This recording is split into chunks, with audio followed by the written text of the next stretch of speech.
Please don't forget to subscribe to our channel for more English story. The unseen problem. I used to believe I had everything under control. Life seemed smooth, predictable, and even successful on the surface.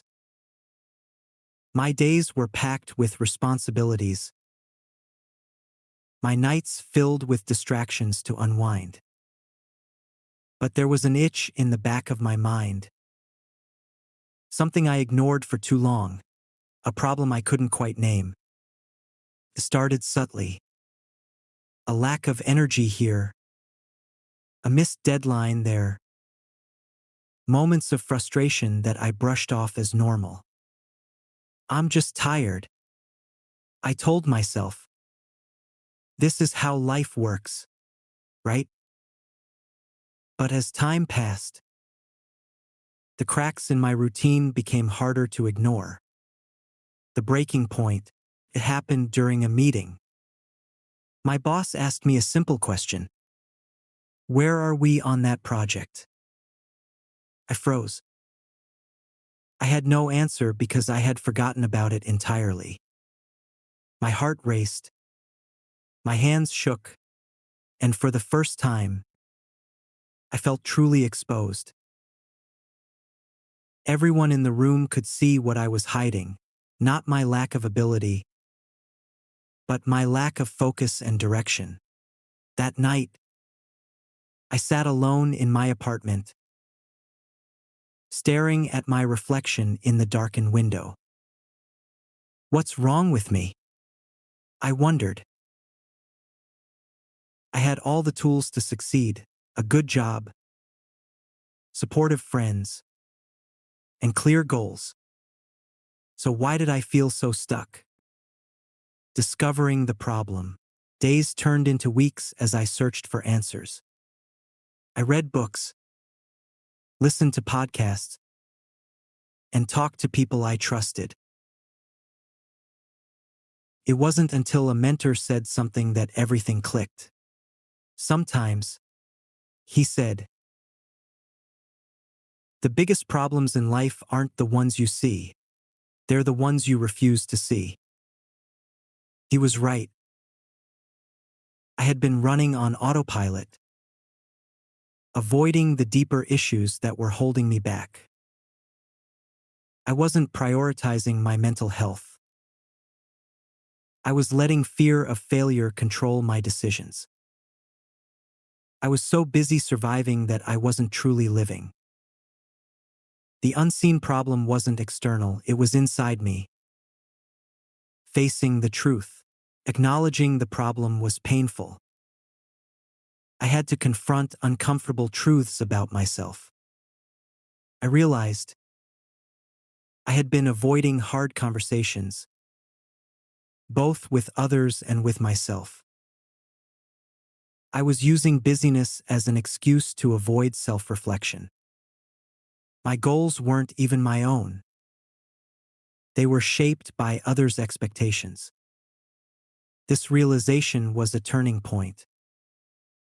It was as though a veil had been lifted, and I could finally see clearly. Turning awareness into action.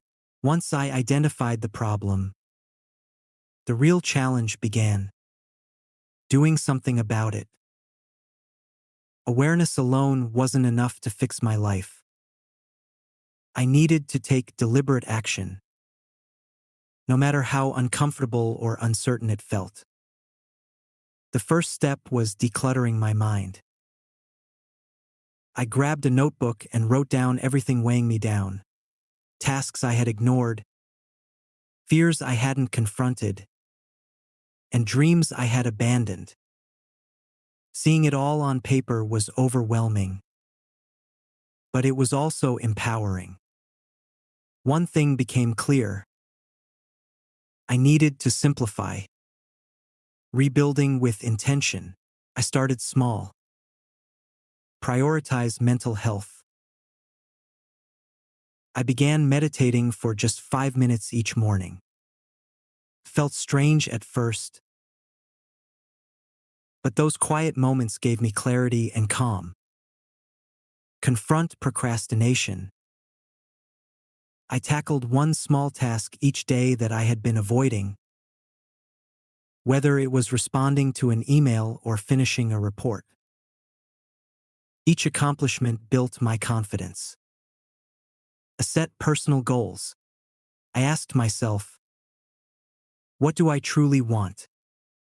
For the first time, I ignored societal pressures and focused on what brought me joy.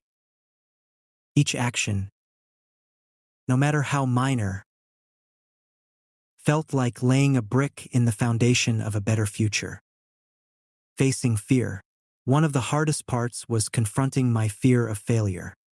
For so long, I had avoided risks because I couldn't bear the thought of messing up. But I realized that avoiding failure meant avoiding growth. So, I made a promise to myself. I would take one bold step every week, even if it terrified me. I spoke up in meetings, even when I doubted my ideas. I started a passion project I had been putting off for years. I reached out to friends I had distanced myself from. Each bold step felt like a leap into the unknown. But it also felt like reclaiming control over my life. Embracing discomfort.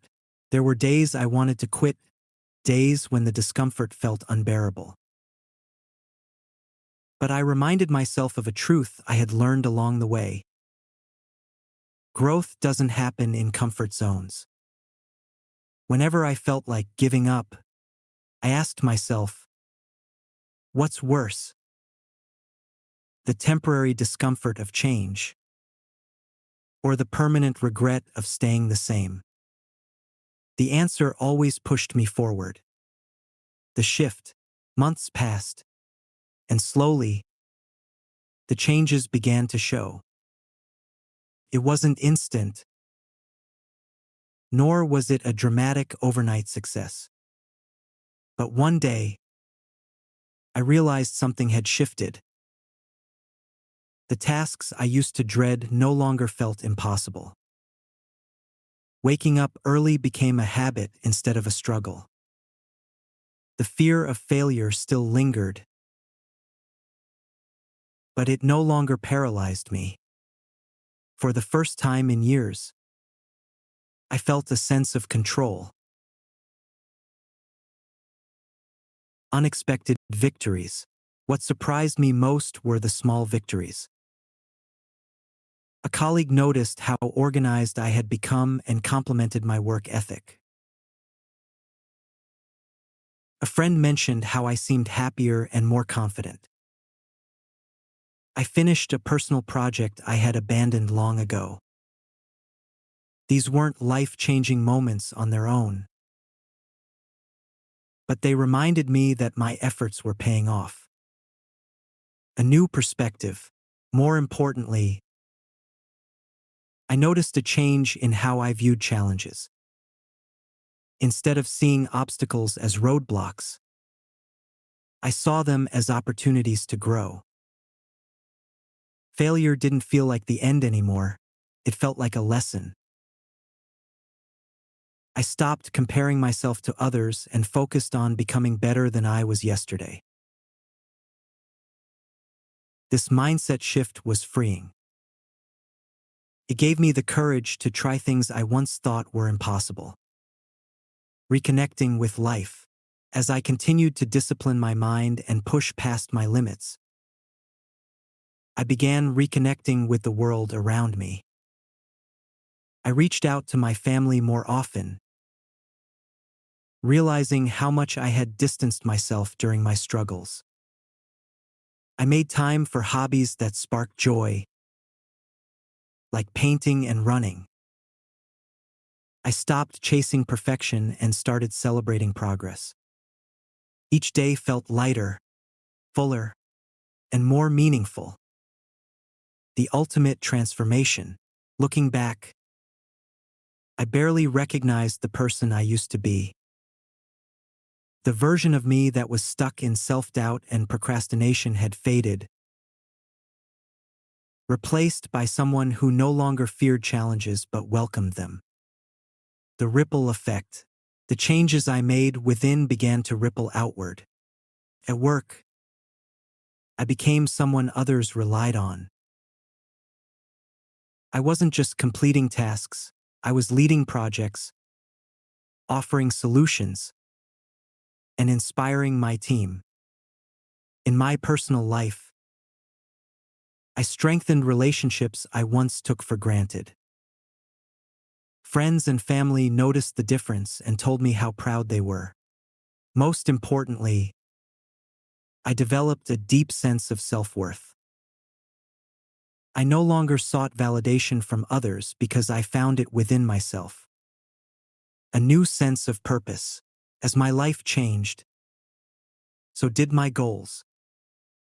I no longer aimed for superficial achievements or hollow successes. Instead, I focused on what truly mattered. Growth. I committed to lifelong learning, reading books, attending workshops, and surrounding myself with people who inspired me. Contribution. I started helping others who felt stuck, just as I once had. Whether it was mentoring colleagues or volunteering, I found joy in lifting others up. Fulfillment. I aligned my actions with my values, ensuring that everything I pursued brought me a sense of meaning and joy. Gratitude for the journey, the struggles I faced, the doubts, the failures. The pain weren't obstacles. They were stepping stones. Each one taught me something valuable and pushed me closer to the person I was meant to be. For the first time in my life, I understood that success wasn't about what you achieve but about who you become in the process. A life reimagined. Now, I wake up every morning with a sense of clarity and purpose. Life still has its challenges, but I've learned that I'm capable of facing them. I'm not perfect, nor do I want to be, but I am better, stronger, wiser, and more at peace. And it all began the day I decided to stop waiting for change and started creating it myself. I'm so glad you spent this time with me. If you liked the story, please give it a thumbs up and subscribe for more. Take care, and see you next time.